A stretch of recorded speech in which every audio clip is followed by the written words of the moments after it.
नमस्कार प्यारे बच्चों, ये है डे 50 की भिन्न की वर्कशीट। इसमें पिछली वर्कशीट में भी मैंने बताया था भिन्न क्या होती है। वो संख्या जो आपको p बटा q की फॉर्म में दी गई हो और जहाँ पर q जो है 0 के बराबर नहीं होना चाहिए। ठीक है, तो p बटा q अगर यहाँ पे 1/2 भी हो सकता है, 5/11 भी हो सकता है, 7/8 भी हो सकता है। ठीक है, जो ऊपर वाली संख्या होती है बच्चों उसको बोलते हैं न्यूमरेटर या फिर कहते हैं अंश, और जो नीचे वाली संख्या होती है उसको बोलते हैं डिनोमिनेटर या कहते हैं हर। ठीक है, अब देखते हैं इस वर्कशीट में हमें क्या दिया हुआ है। पहला है, नीचे दिए गए चित्रों के छायांकित भाग को भिन्न संख्या के रूप में लिखें। तो आपको भिन्न संख्या के रूप में लिखना है। सबसे पहले आप ये काउंट करो कि देखो भिन्न का मतलब एक तरीके से होता है वो पूरे का कितना अंश है। ठीक है, अब ये पूरा एक सर्कल दिया हुआ है। इस सर्कल में कितने पार्ट्स में हमने बांट दिया, कितने भागों में बांटा है, 1 2 3 4 5 6 7 8 8 भागों में बांटा हुआ है। और छायांकित भागों को हमें भिन्न के रूप में लिखना है। तो इसमें यानी कितने पार्ट शेडेड हैं, कलर्ड कितने भाग हैं, 1 2। तो 2/8 इसका होगा, क्योंकि 8 में से 2 भाग छायांकित है। अब अगला देखो, ये दो फिगर दे रखी हैं, त्रिभुज दिए हुए हैं। ये वाला जो त्रिभुज है ये पूरा है अपना पूरा का पूरा छायांकित है, कलर्ड है। लेकिन इसमें जो है 2 में से 1 भाग छायांकित है। तो हम इसको देखो इस तरीके से लिखेंगे, 1 पूरा और 1/2, 2 में से 1। तो ये जो इस तरीके से हम लिखते हैं इसको बोलते हैं मिक्स फ्रैक्शन। ठीक है, मिश्रित फ्रैक्शन यानी 2 एकम 2।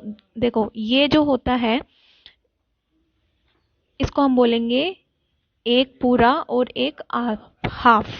तो ये हम आगे भी देखेंगे इनको कैसे करना है। पहले आप इतना सीखो, जो पूरा भरा होता है उसको हम 1 लेंगे और इसका जो है 1/2 लेंगे। ठीक है, ये देखो 1 2 3 4 5 5 सर्कल है और इसमें से 3 सर्कल हैं। तो ये क्या आ जाएगा, 3 सर्कल कलर्ड वाले हैं, 3/5 आ जाएगा। आगे देखते हैं। देखो प्रश्न 2 में दिया गया है, नीचे दिए गए भिन्नों को चित्रों में छायांकित करें। इसमें देखो 4/7 है, यानी कोई फिगर है, कोई आकृति है जिसमें 7 पोर्शन में से 4 भाग जो है छायांकित है। छायांकित का मतलब होता है शेड। तो इसके 7 पोर्शन बनाओ, 1 2 3 4 5 6 7। ठीक है, अब 7 में से इसमें से 4 भाग को शेड कर दो, 1 2 3 4। आपको स्केल से अच्छे से बनाना है ये, फिर उसमें से 4 भागों को आपको शेड कर देनी है। अगला देखते हैं, 5/3 दिया हुआ है। 5/3 का मतलब है बच्चों, देखो हमारे कुछ भिन्न ऐसे होते हैं जिसका जो अंश है ऊपर वाला बड़ा होता है हर से। तो इस केस में आप इसको देखो ऐसे भी दिखा सकते हो कि 1 2/3। ये हमने कैसे दिया दिखाया है, ये इस तरीके से दिखाया। अगर देखो आपको 3 भाग में से 5 भाग छायांकित है, ये है। ठीक है, तो इसका मतलब एक है 3 बने हुए हैं, एक इसमें 3 बने हुए हैं। ठीक है, और इसमें से 5 भाग छायांकित है, 1 2 3 4 5। अब ये देखो एक फिगर पूरी हो गई, जैसे हमने ऊपर त्रिभुज वाले में किया था, जहां त्रिभुज एक वाला पूरा शेडेड था और दूसरा वाला जो है उसमें से एक पोर्शन शेडेड नहीं था। ठीक है, और यहाँ पर देखो ये इसके भी 3 हिस्से हैं, 3 में से 2 जो है छायांकित है, शेडेड है, और एक पूरा शेडेड है यहाँ पर। ठीक है, और दूसरा तरीका क्या है, इसको इस वाली फ्रैक्शन को मिक्स फ्रैक्शन में बनाने का। देखो ऊपर वाला जब अंश जो है नीचे वाले से हर से बड़ा होना, तो उसमें आप ऐसा करना, ऊपर वाले को नीचे वाले से पहले भाग करना, 3 1 जा 3, तो कितना बचेगा 2। जो ये आता है ना शेष जो आता है, 2 ऊपर लिखेंगे, जिससे भाग करते हैं वो नीचे लिखेंगे, और जितने पर गया है वो 1 यहाँ लिखेंगे। तो इस तरीके से भी आप नॉर्मल भिन्न को मिश्रित भिन्न में बना सकते हैं। आगे देखते हैं। देखो 2 सही 1/2, 2 सही 1/2 का मतलब है इसमें से 2 हिस्से पूरे पूरे छायांकित हैं, यानी पहले 1/2 है सबका, 1/2 बनाओ, 1/2, 1/2। इसमें से दो हिस्से यानी ये भी शेडेड है, ये भी शेडेड है, ये भी शेडेड है, ये भी शेडेड है, ये पूरे पूरे दो हिस्से हो गए।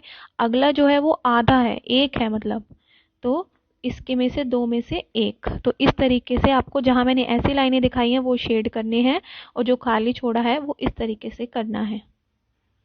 आगे देखते हैं।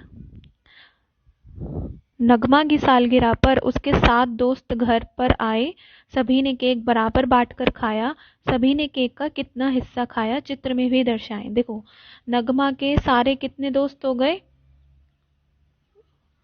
सभी लोग कितने हो गए, एक नगमा हो गई और 7 उसके दोस्त हो गए, यानी 8। 8 हिस्सों में केक बटा होगा। आप केक को 8 हिस्सों में आपको स्केल से ऐसे लाइन लगा के बांटना है। ये देखो कितने हिस्से हो गए, 4 ऊपर हो गए, 4 नीचे हो गए, 8। तो एक एक आदमी ने कितना हिस्सा खाया होगा, 1/8। ये इसका हल होगा। आगे देखते हैं। रुबीना और रूही ने चॉकलेट दुकान से एक एक चॉकलेट खरीदी। ठीक है, दोनों ने एक एक चॉकलेट खरीदी है। आप ऐसे बना भी सकते हो। रुबीना ने चॉकलेट अपनी बहन के साथ, रुबीना है मान लेते हैं, ये रुबीना की चॉकलेट है और ये रूही की चॉकलेट है। रुबीना ने अपनी बहन के साथ खाई है, यानी उसके साथ एक इंसान और है, और रूही ने अपने 2 भाइयों के साथ खाई है, यानी यहाँ पर कुल कितने लोग हैं, 3। और यहाँ पर कुल कितने लोग हो गए, 2। यास्मीन और रूही ने चॉकलेट का कितना हिस्सा खाया, किसने ज्यादा खाया। अच्छा, अब ये देखो, यास्मीन कौन है, यहाँ पर हो सकता है रूबी की बहन हो, है ना। तो आपसे पूछा गया है यास्मीन और रूही ने चॉकलेट का कितना हिस्सा खाया। यहाँ पर 2 लोगों ने चॉकलेट खाई है, तो 2 लोगों ने यानी आधी आधी बांट कर खाई होगी। इस तरीके से आप दिखा सकते हो। रूही में 3 लोग, रूही के साथ 3 लोगों ने खाई है, यानी 1 2 3, 3 हो गया। तो यास्मीन ने कितना हिस्सा खाया है, यहाँ पर लिखेंगे यास्मीन ने कितना हिस्सा खाया है, 1/2। और रूही ने कितना खाया है, 1/3, है ना। 3 लोगों ने, भाई बहन और दूसरा भाई, इन तीनों ने ऐसे खाया है एक एक हिस्सा। तो 1/3 और 1/2। अब आप खुद ही यहाँ से अंदाजा लगाओ किसने ज्यादा हिस्सा खाया है। तो आप बताओगे यास्मीन ने ज्यादा हिस्सा खाया है, कितना, 1/2। यास्मीन ने ज्यादा हिस्सा खाया, 1/2 हिस्सा खाया। ऐसे करके आप इसका हल करोगे। 5वां है, चित्रों को छायांकित कर भिन्न के जोड़ और घटाव को दिखाएं। ये देखो, यहाँ पर जोड़ का मतलब है जोड़ेंगे, घटा का मतलब है घटाए जाएंगे। ये देखो 1 2 3 4 5, यानी 1/5 हिस्सा यहाँ पर छायांकित है। इसमें देखो 5 ये हो गए, 2 हिस्से छायांकित है, यानी 2/5। ठीक है, यानी एक हिस्सा यहाँ पर है, यहाँ 2 हिस्से हैं, तो जोड़ेंगे तो कितने हिस्से हो जाएंगे, 3। तो 3 हिस्से आप उनको शेडेड कर दो। 3 हिस्से हो गए, तो कुल कितना हो गया, ये भी देखो 3/5। और यहाँ से भी देखो 1/5 प्लस 2/5 बराबर होंगे 3/5 के। इस तरीके से आपको इसमें 3 हिस्से शेडेड करने हैं पेंसिल से। अगला देखते हैं। इसमें देखो कितने हिस्से हैं, पहले कुल कितने हिस्से, पहले ये काउंट करो, 1 2 3 4 5 6 7 8, 8 हिस्से हैं। इसमें से कितने हिस्से शेडेड हैं, 1 2 3 4, 4 घटा का चिन्ह है। यहाँ देखो 1 2 3, 3 हिस्से छायांकित हैं बटा 8। अब 4 में से आपको 3 घटा दो, कितने बचेगा, 1। यानी आपको कोई भी एक हिस्सा यहाँ पर शेडेड कर देना है और यहाँ पर लिख देना 1/8। तीसरा देखते हैं।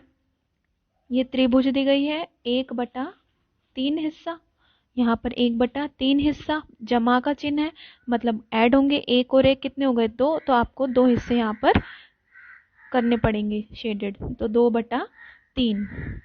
फोर्थ में देखो कितने हिस्से हैं कुल, 1 2 3 4, 4 हिस्से हैं और शेडेड कितने हैं, 2। घटा है, यहाँ पर देखो एक हिस्सा शेडेड है, 4। तो 2 में से 1 गया, कितना बचेगा बच्चों, 1। तो आप कोई भी एक हिस्सा शेड कर दो और यहाँ पर करना 1/4। 5वां देखते हैं। ये देखो कितने हिस्से हैं, 1 2 3 4 और एक हिस्सा शेडेड है, जमा 2/4। अब कितने हो गए, 2 और 1 कितने हो गए, 3। तो आप 3 हिस्से यहाँ पर शेड कर दोगे और 3/4। अगर आपको कहीं पर कोई प्रॉब्लम लगती है तो आप कमेंट में करके पूछ लीजिएगा। Thank you.